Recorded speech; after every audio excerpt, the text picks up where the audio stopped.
Day 3 of my solo travel dito sa Taiwan. Pupuntahan nga natin ngayon yung Wulai tsaka yung Maokong Gondola. At dahil nga maaga tayo nakalabas, wala pang tao sa Ximending, ayan, magbibidyo-video muna tayo. Struggle is real talaga kapag didikit nyo tong camera nyo, hindi lahat madidikitan nyo. Pero nagawan ko pa rin ng paraan, kaya ayan, meron tayong video na take. Sariling sikap talaga sa pag-take kapag solo travel ka. At sa mga oras na to, sasakay na ako ng MTR nila papunta sa Wulai. Bumili na rin ako ng drinks para may inumin ako. Guys, bago kayo sumakay ng bus papunta sa Wulai, daanan nyo muna tong Bitan. Masarap din tumambay dito sa Bitan and worth it talaga puntahan, kaya daanan nyo rin. After few minutes, sumakay na nga ako ng bus papunta sa Wulai District. And grabe, third day ko na pero amazed na amazed pa rin ako sa mga lugar dito. Nakakabusog sa mata, grabe. Siguro mga less than 1 hour naman yung biyahe dito papunta sa Wulai District and para siyang province talaga. Dito sa Wulai, pupuntahan natin yung sikat na Wulai Waterfall, tsaka yung log cart, tsaka yung cable car na ride. Uunahin na natin yung log cart at ito na nga, sumakay na tayo at may bayad yan per ride. Pero kung energetic kayo maglakad-lakad, pwede nyo ring lakarin papunta sa waterfall kaso medyo may pataas yan. And ayan, natatanaw na nga yung waterfall.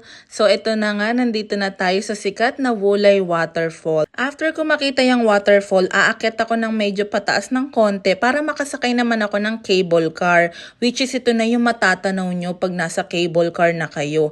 Worth it ito. At nabook ko lang to sa Klook. After nyo ng cable car ride, nandito na kayo sa tuktok. And mind you, hindi pa yan ang huli nyong aakyatin. Meron pa palang taas yan at grabe yung pagod ko dun, promise. Parang 3 level ng bundok yung inakyat at makikita nyo to pagdating nyo sa tuktok. May resort pala dito or hotel. I wonder kung may nag-check-in talaga kasi ang hirap bumaba at umakyat, no? After ko maglibot dyan ng saglit, nag-decide na rin ako bumaba. Wala talaga akong masabi sa ganda ng Taiwan. Grabe yung pag-preserve nila ng nature. Itong cable car na to, mga 2 to 3 minutes ride. Kaya naman tanaw na tanaw mo lahat ng paligid dito sa Wulai. After mag-cable car, bababa na tayo dun sa log cart ulit. Medyo ingat lang kayo pababa rito kasi makitid yung hagdan, kaya pa-side lahat ang pagbaba. Dito naman tayo sasakay ng log cart ulit at inaantay lang natin dumating para makaikot ulit. Papunta naman dun sa Wulai Old Street kung saan tayo pumasok kanina. And nandito na nga tayo sa Wulai Old Street. Kanina, close pang mga tindahan dito at pagbalik ko, ayan, nakakain na ako ng sausage. Then, itong mochi na to na-try ko din. After ng Wulai, dediretso naman ako sa Maokong Gondola. Nabook ko lang ulit sa Klook yung ticket ko dito sa cable car. Only ride na to kaya mapupuntahan mo lahat ng stations ng Maokong Gondola.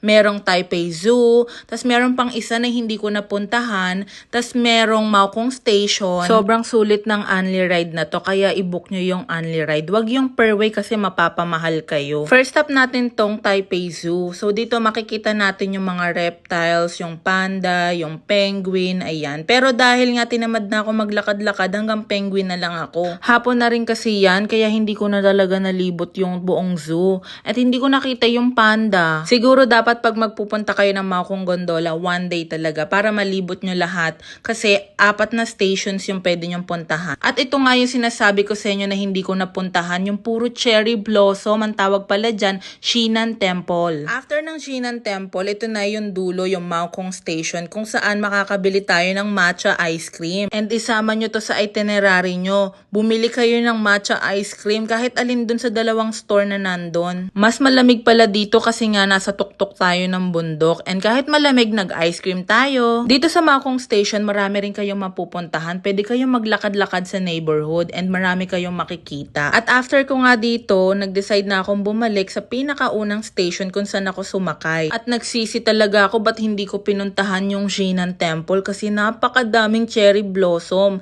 at may mga tao rin na nagpupunta pero parang konti lang ang nakakaalam. Maganda mag-picture-picture dito, promise. Then bumiyahe na rin ako pa Taipei and nadaanan ko nga tong City Hall na meron ding rainbow. Dito nyo rin makikita ang magandang view ng Taipei 101. Kung gusto nyo na magandang picture spot, dyan kayo pumunta sa Taipei City Hall. Kita nyo ba yung fog? Grabe, no? Napakalamig ng mga oras na to. Parang mga 13 degrees, ganun. Nagtambay lang ako ditong konti. Yan, nagpicture-picture at video at ninamnam yung lamig ng panahon. After nyan, babalik na nga ako sa Simending at dadaanan ko yung Carrefour. Ito yung 24-hour na supermarket at murang bilihan ng mga pasalubong. And that's it for my vlog. Thank you for watching. Until my next vlog. Bye!